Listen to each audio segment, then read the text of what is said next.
mynews.studio. Chainsaws once echoed across Colombia's Amazon, but now we've seen a 33% drop in deforestation. That's left a lot of experts surprised. How did things turn around so quickly? It's June 16th, 2025. That number, 33% less forest lost in just a year, is remarkable. But what's actually behind this sudden change? Let's put the numbers in perspective. In the first quarter of 2025, Colombia cut Amazon deforestation from over 40,000 hectares last year to just 27,000 this year. That's a first for the region. For decades, illegal logging, mining, land grabbing, and agriculture chipped away at these forests. They're not just trees, they're home to immense biodiversity and many indigenous communities. So, what triggered this shift now? It sounds like it's a mix of new policies, stricter enforcement, and some partnerships. Colombia actually made deforestation a criminal offense, not just a civil one. They also beefed up environmental agencies and rolled out real-time forest monitoring.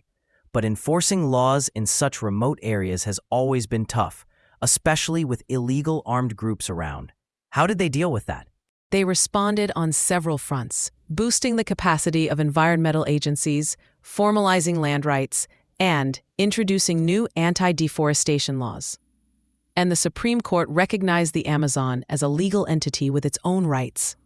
Wait, so the forest itself can be represented in court? Exactly. It's a legal innovation that empowers not just agencies, but also environmental defenders. The forest, in effect, has a legal voice now. That's a significant shift, almost treating the rainforest like a person. But you mentioned partnerships earlier. How does the international community play into all this? Colombia participates in programs like RED+ and the REM initiative, where international funding is tied to actually measured reductions in deforestation. Countries like Germany and Norway have backed them financially. The funds go to both local communities and institutions monitoring the forest. But it's not just about money. If deforestation rises again, the funding stops. So there's real accountability. And then there's the indigenous leadership. Colombia granted legal protection to over 2.7 million acres of rainforest, specifically for indigenous peoples living in isolation. This was developed together with indigenous groups and government agencies. What's actually changed on the ground? Indigenous communities are now at the heart of conservation efforts. They co-design the protection systems and have legal recognition over their lands. Payments for protecting the forest and programs supporting alternative livelihoods have also encouraged small farmers to conserve, not clear, the forest. It's a model that puts local people in the lead. So it's not just top-down enforcement. It's legal reforms, indigenous involvement, and international support working together. But is this something other Amazon countries could actually try? The main components are clear: legal status for the forest, empowering indigenous people, and international funding. But every country faces different realities. Local adaptation is crucial.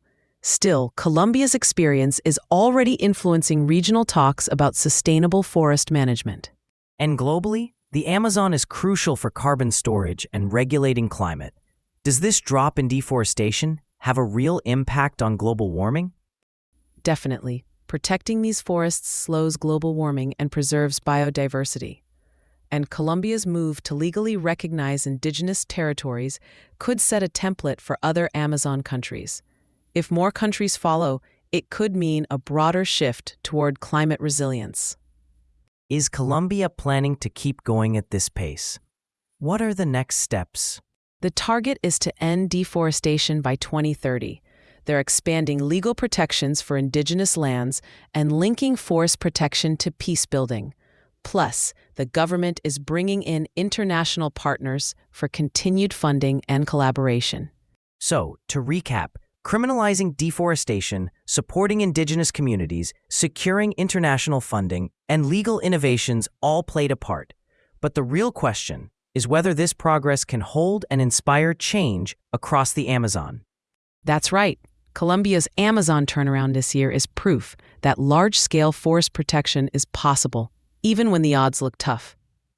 And it shows that saving the world's largest rainforest isn't just an environmental story. It's about rights, livelihoods, and the global climate. Thanks for listening as we unpacked Colombia's Amazon breakthrough, a story of policy, partnership, and local leadership.